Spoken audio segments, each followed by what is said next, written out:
Hello guys, வணக்கம் and welcome back to the film அப்பதி YouTube channel.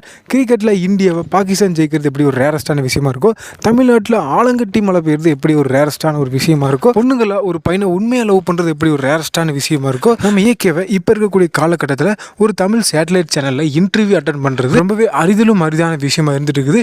இந்த அரிதான விஷயத்தை நம்ம கூடி சீக்கிரமே எல்லாரும் பார்க்க போகிறோம் அப்படின்னு சொன்னால் நீங்கள் நம்புவீங்களா? தமிழில் மட்டும் இல்லாமல் தெலுங்கு, மலையாளம், கன்னடா, ஹிந்தின்னு 5 லாங்குவேஜில் இன்டர்வியூ கொடுக்க போகிறார் அப்படின்னு சொன்னால் நீங்கள் நம்புவீங்களா?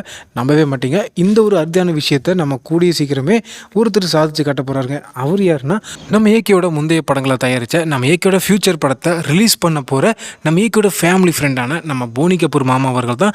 அவரையே நம்ம போனி கபூர் மாமா அப்படின்னு சொல்கிற அப்படின்னு கேட்டிங்கன்னா, சுட்டமல்லே சுட்டேஸ்தாவேன்ற சாங்கை கேட்ட எல்லாருமே நம்ம போனி கபூர் அவர்களை அன்போட மாமா அப்படின்னு தான் கூப்பிடுவோம். இவரோட மூவி ப்ரொடக்ஷனும் சரி, ஓன் ப்ரொடக்ஷனும் சரி, அவ்வளோ ஒருத்தியாக பண்ணியிருப்பாரு. இப்படிப்பட்ட ஒரு மனிதர் நம்ம ஏகேவை ரொம்ப வருஷம் கழிச்சு ஒரு டிவி இன்டர்வியூக்கு வர வைக்கிறது, அது 5 லாங்குவேஜில் வர வைக்கிறது அப்படின்றது ஒரு சாதனை தானே. இப்படிப்பட்ட ஒரு சாதனை பண்ண இந்த மனிதனுக்கு எல்லாரும் எழுந்து கிளாப் தட்டுங்க. ஓகே, தட்டிட்டீங்களா?